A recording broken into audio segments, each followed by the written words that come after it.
بسم اللہ الرحمن الرحیم۔ امام علی علیہ السلام سے ایک شخص نے پوچھا کہ یا علی، ہمارے دل میں کسی دوسرے بندے کے لیے اتنا محبت کیوں پیدا ہوتی ہے؟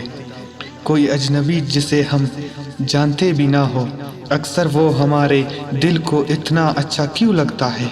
بس یہ کہنا تھا کہ مولا علی شیر خدا نے فرمایا، اللہ تعالیٰ نے دنیا قائم کرنے سے پہلے تمام انسانوں کی روحیں پیدا کی اور تمام روحیں ایک جگہ جمع کی تھی۔